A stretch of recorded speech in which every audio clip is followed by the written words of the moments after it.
નવા બનેલા વાવથરા જિલ્લાની સરકારી પ્રાથમિક શાળાઓમાં નવું શૈક્ષણિક સત્ર શરૂ થયાના 20 દિવસ વીતી ગયા હોવા છતાં પુસ્તકો ન પહોંચતા વિદ્યાર્થીઓનું ભવિષ્ય અદ્ધરતાલ બન્યું છે। નવરચિત વાવથરા જિલ્લામાં સરકારના ભણશે ગુજરાતના દાવાઓ વચ્ચે એક ચોંકાવનારી વાસ્તવિકતા સામે આવી છે, જેમાં થરાદ તાલુકાની પ્રાથમિક શાળાઓમાં હજુ સુધી માસૂમ બાળકોના હાથમાં પાઠ્યપુસ્તકો જ હજુ પહોંચ્યા નથી। એક તરફ રાજ્ય સરકાર દ્વારા દર વર્ષે કરોડો રૂપિયાના ધુમાડા કરીને શાળા પ્રવેશોત્સવ અને ગુણોત્સવ જેવા મોટા મોટા ઉત્સવો ઉજવવામાં આવે છે, પરંતુ ચાલુ વર્ષે સત્ર શરૂ થઈ ગયું હોવા છતાં વર્ગખંડોમાં બાળકો પુસ્તકો વિના જ ટગર જોઈ રહ્યા છે। શાળા શરૂ થયાને 20 દિવસ જેટલો લાંબો સમય વીતી ગયો છે, છતાં પણ થરાદના ગરીબ અને મધ્યમ વર્ગના વિદ્યાર્થીઓ પોતાના નિયમિત અભ્યાસક્રમથી વંચિત રહી ગયા છે। આ ગંભીર સમસ્યા માત્ર પ્રાથમિક શાળાઓ પૂરતી સીમિત નથી, પરંતુ ધોરણ 9 થી 12ના મોટા વિદ્યાર્થીઓની સ્થિતિ પણ કંઈ ખાસ સારી જોવા મળી નથી।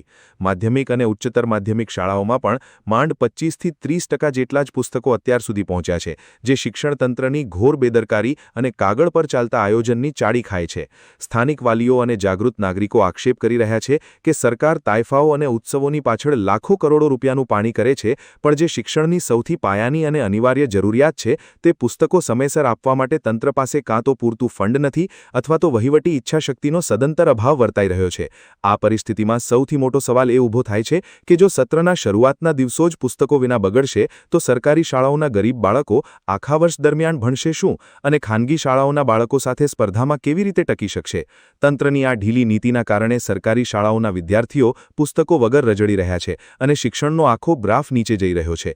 શિક્ષણ જગતના નિષ્ણાંતોનું પણ માનવું છે કે જો સરકાર અને શિક્ષણ વિભાગ આવા ઉત્સવોમાંથી થોડો સમય કાઢીને વાસ્તવિક આયોજન પાછળ ધ્યાન આપે તો કદાચ ગરીબ બાળકોના હાથમાં સત્રના પહેલા દિવસે જ પુસ્તકો પહોંચી શક્યા હોત।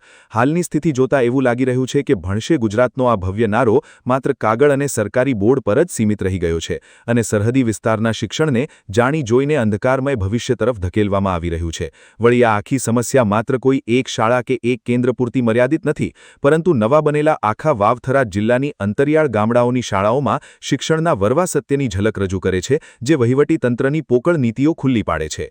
જિલ્લો નવો નિર્માણ પામેલ છે, પણ જે તે વખતે ગત વર્ષના જે બાળકોની સંખ્યા છે એના આધારે પુસ્તકોની માંગણી કરી દીધેલી, એટલે પુસ્તકો આવી ગયા છે, પણ બાળકોની સંખ્યાની વધઘટના કારણે પુસ્તકો જે ઘટમાં છે એની માંગણી આપણે અત્રેથી કરી દીધી છે, એટલે ટૂંક સમયમાં શાળામાં પહોંચી જશે। પરંતુ પાઠ્યપુસ્તક મંડળ દ્વારા એની સોફ્ટ કોપીમાં પુસ્તકો તમામ શાળાને આપી દીધેલા છે, એટલે હાલ પૂરતા સોફ્ટ કોપીમાં દરેક શાળા આપણા આખા જિલ્લાની અંદર તમામ શાળાઓ સ્માર્ટ ક્લાસ છે દરેક શાળાની અંદર, એટલે શિક્ષકો તમામ સ્માર્ટ ક્લાસના આધારે પુસ્તકોમાંથી જે એમની સોફ્ટ કોપીના આધારે શિક્ષણ કાર્ય હાલ સરસ રીતે ચાલી રહ્યું છે। ખાસ કરીને વિદ્યાર્થીઓ ચોપડા હજુ સુધી આવતા નથી, છેલ્લે એન્ડમાં આવે છે, પછી ચોપડા શું કામના? પણ સોફ્ટ કોપીના આધારે હાલ શિક્ષણ કાર્ય અટકે એવું છે નહીં, અને માંગણી આપણે કરી દીધી છે, એટલે ટૂંક સમયની અંદર જ તમામ પુસ્તકો શાળાઓ સુધી પહોંચી જશે। શિક્ષણ વિભાગના નાયબ ડીપીઓ અને સ્થાનિક અધિકારીઓ ભલે સ્માર્ટ ક્લાસ અને સોફ્ટ કોપીના બહાના હેઠળ પોતાની પીઠ થાબડી રહ્યા હોય, પરંતુ અંતરિયાળ ગામડાઓમાં વાસ્તવિક સ્થિતિ એકદમ જુદી છે। ગ્રામીણ વિસ્તારોની અનેક શાળાઓમાં કાં તો લાઇટો નથી હોતી અથવા ટેકનિકલ ખામીના કારણે સ્માર્ટ ક્લાસ નિયમિત ચાલી શકતા નથી, જેના કારણે સોફ્ટ કોપીથી ભણાવવાનો દાવો તદ્દન પોકળ સાબિત થાય છે। આ ટેકનોલોજી ક્યારેય ભૌતિક પુસ્તકોનો વિકલ્પ નથી બની શકે, કારણ કે નાનું બાળક પુસ્તકના પાના ફેરવીને જે રીતે સરળતાથી શીખી શકે છે તેવું ટીવી સ્ક્રીન પર શક્ય બનતું નથી। પૂર્વ શિક્ષણ સમિતિના ચેરમેન સહિતના અગ્રણીઓએ પણ તંત્રના આ ઓનલાઈન ભણતરના દાવાને માત્ર વાલીઓની આંખમાં ધૂળ નાખવાનો પ્રયાસ ગણાવ્યો છે અને માંગ કરી છે કે ટેકનોલોજીના નામે બહાનેબાજી બંધ કરીને તાત્કાલિક અસરથી તમામ શાળાઓમાં ભૌતિક પુસ્તકો જ જમા કરાવવામાં આવે, જેથી અભ્યાસ બગડે નહીં। જે શિક્ષણની પરિસ્થિતિ છે એ ખૂબ ભયંકર છે। આમ કહેવાય દેશ લેવલે તો જ્યારે વાત કરીએ તે 100 યુનિવર્સિટીમાં એક પણ યુનિવર્સિટી નથી, પણ જ્યારે દેશની વાતમાં ગુજરાત આવે ત્યારે આજે પણ દેશમાં 15મા ક્રમાંકે શિક્ષણ છે, અને એનું કારણ સરકારની નીતિઓ જ છે। કેમ કે આજ દિવસ સુધી હજી સ્કૂલ ચાલુ થયાને મહિનો થવા આવ્યો છે, પણ પાઠ્યપુસ્તકો નથી આપ્યા, અને પ્રાઇમરી ધોરણમાં 6, 7, 8 કોઈ ધોરણમાં વિજ્ઞાન નથી આવ્યું, કોઈમાં ગણિતમાં નથી આવ્યું, કોઈમાં પર્યાવરણ નથી આવ્યું, કોઈમાં સામાજિક વિજ્ઞાન નથી આવ્યું, અને 9, 10, 11, 12માં તો ફક્ત ને ફક્ત 25 થી 30% પાઠ્યપુસ્તકો આવ્યા છે, અને એમાંય જે કહેવાય કે ગણિત વિજ્ઞાન જે જરૂરિયાતવાળા વિષયવાળા પુસ્તકો છે એ આવ્યા નથી. તો જે સરકારની નીતિ છે ભણશે ગુજરાતને, રમશે ગુજરાતને, આગળ વધશે ગુજરાતને, બધી એમની ખાલી સૂત્રો છે, એમની બોગસ નીતિ છે, એમને શિક્ષણ પ્રત્યે કોઈ ગંભીર નથી. આ લોકો ગુનાહિત બેદરકારી રાખી અને જે શિક્ષણનું અધોપતન કરે છે એ ગુજરાતની પ્રજા એમને ક્યારેય માફ નહીં કરે.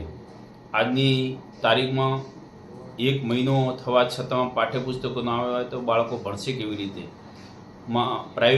પ્રાઇમરીમાં ઘણી જગ્યાએ તો પૈસા આપીને પણ ત્યારે બાળકોને મૂકતા હોય છે અને લાખ લૂંટ ખર્ચો કરે છે, પણ સરકાર આ બાબતમાં બેદરકાર રહી અને વિદ્યાર્થીઓ સાથે જે ઘોર અન્યાય કરે છે એ ખરેખર નિરાશાજનક છે અને આગામી સમયમાં આપણું જે બાળકોનું ભવિષ્ય છે એ મને અંધકારમય લાગે છે.